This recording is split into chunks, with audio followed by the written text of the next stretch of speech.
На должность министра я заступил в октябре прошлого 2020 года. И к тому моменту, конечно, министерство в целом, я думаю, не только министерство, вся страна и все наши отрасли представляли собой такое не очень утешительное зрелище. Когда я ознакомился с личным составом, с коллективом нашего министерства, меня очень сильно поразило состояние наших зданий, бытовые условия наших военнослужащих, состояние технической оснащенности наших подразделений.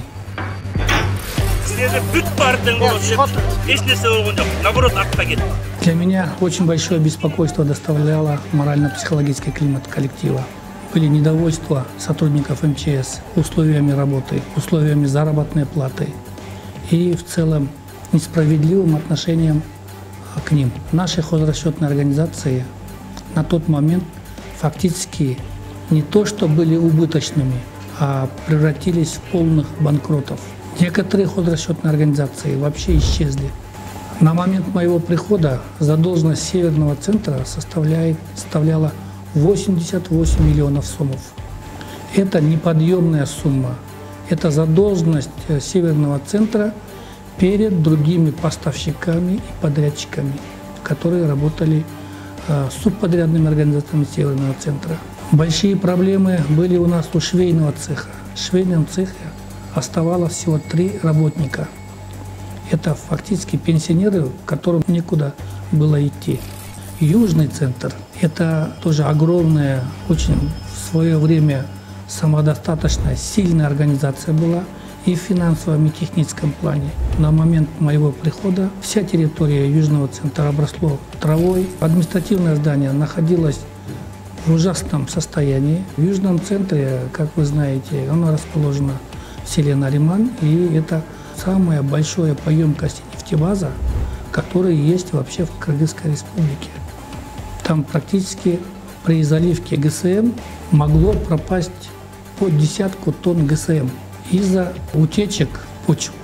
То есть что я этим хочу сказать, что я думаю, это не только касается МЧС, это касается любой нашей отрасли. Октябрьские события именно произошли из-за того, что вся отрасль была в таком состоянии. Поэтому в связи с этим у нас были очень большие задачи поставлены нашим президентом Садыром Нургулжоевичем в скорейшем оздоровлении каждой отрасли, которая верена нами, и соответствующие работы мы начали проводить. Благодаря нашим усилиям, благодаря поручению президента Садыра Нургулжоевича, мы смогли поменять здание бишкекского офиса. Сегодня мы располагаемся в более намного просторном и отремонтированном здании. Мы переехали, и в то же время мы полностью начали ремонт Ожского административного здания. Кроме этого, мы начали ремонт административных зданий, расположенных по регионам, по областям, пожарных частей. И я думаю, в целом именно эти наши шаги начали способствовать тому, что коллектив уже начал верить мне. У нас были значительные долги перед нашими военнослужащими и гражданскими служащими. Они не могли своевременно получить никаких компенсационных социальных выплат. Были долги даже по заработной плате. В 2021 году мы смогли ликвидировать все наши долги. У нас были долги продолжительностью даже более 3-4 лет. На сегодняшний день, на конец 2021 года, все долги погашены. И мы не имеем никаких обязательств по своим социальным выплатам перед нашими сотрудниками. Во время назначения Бообека Аджикеева на должность министром МЧС Кыргызской республики долг ведомства, который не выплачивался с 2017 года, достиг 103 миллионов сомов. Министр внес значительный труд для погашения этих долгов. Такого в истории не было. Нужно отметить, что это колоссальное достижение. Также одной из приоритетных задач Бообека Эргешевича Аджикеева было повышение заработной платы военнослужащим, которая не двигалась с одной отметки с 2014 года. Благодаря упорному старанию министра, в этом году с 1 января 2022 года зарплата военнослужащих будет повышена на 50%. Вторым шагом, конечно, мы начали усиленно заниматься обеспечением одежды, бесплатной одежды наших сотрудников. Мы выделили значительные средства в 2021 году. В связи с этим мы запустили наш швейный цех. На сегодня швейный цех у нас полностью реорганизован. Они уже закупают новые швейные машины, они укомплектовались полностью по штату, начали уже строительство новых помещений для расширения производства, и заказы у них с каждым разом все больше увеличивается. Для повышения профессионального уровня мы своим приказом повсеместно, поголовно провели обучение в течение 2 месяцев сотрудников МЧС, каждого по своему профилю.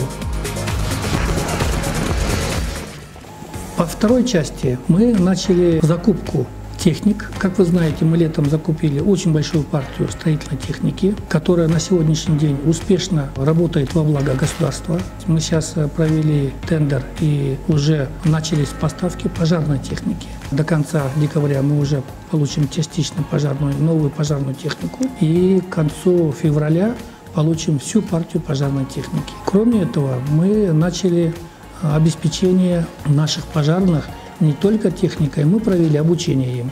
Мы сейчас обеспечиваем их новой пожарной техникой. Теперь мы начали заниматься вопросом обеспечения их новыми боевыми комплектами, называют, то есть новой пожарной одеждой. Я хочу с конца февраля, чтобы наши пожарные одновременно могли получить и новые машины, и новые боевые комплекты. Я думаю, это будет очень большой подарок для наших пожарных. И кроме этого, вот недавно тоже была встреча нашего министра Бобека Аджикеева с послом Китайской Народной Республики госпожа Ду Дюйвень, да? И она заверила нам о поставке мобильного госпиталя, огромный такой мобильный госпиталь. И второй – это то, что именно 100 пожарной техники и спасательной техники. Да? Это полностью, почти 150% мы полностью обновляем наш парк. И в принципе у нас по кадровому вопросу, конечно, были те, которые уволились, были те, которые получили дисциплинарное взыскание, но в целом я очень положительно смотрю на весь коллектив МЧС. Она очень работоспособная, в меру пока что профессионально обученная. Я так думаю, это у нас все впереди. В 2021 году принципиально уже было взят курс на повышение заработной платы военнослужащих. Это прошло по поручению нашего президента Садырна Нургоджоевича. Представил необходимые документы председателю правительства Акулбеку Сембековичу. Он поддержал нашу идею. И начиная с 2022 года заработная плата военнослужащих увеличивается на 50%. Конечно, это локальный конфликт возник совершенно внезапно. Это застало врасплох все наши государственные органы. Но, несмотря на это, я в числе первых был на месте конфликта. И мы в первую же ночь смогли эвакуировать более 30 тысяч гражданского населения. Смогли их вывести, предоставили первичные условия для проживания, обеспечили медицинской защитой. И, конечно, тут очень остро стал вопрос обеспечения их продовольствием. К сожалению, в Баткенской области не было достаточно средств для продовольствия. Наше правительство во главе с президентом бросило клич о гуманитарной помощи Баткенской области. И наш народ, как вы знаете, она очень успешно поддержал этот клич. Мы эту гуманитарную помощь не успевали принимать и не успевали развозить по объектам. Это была настолько такая острая проблема, и эту гуманитарную помощь на местах люди принимали с такой благодарностью, что это, конечно, это было одним из показателей единства нашего кыргызского народа.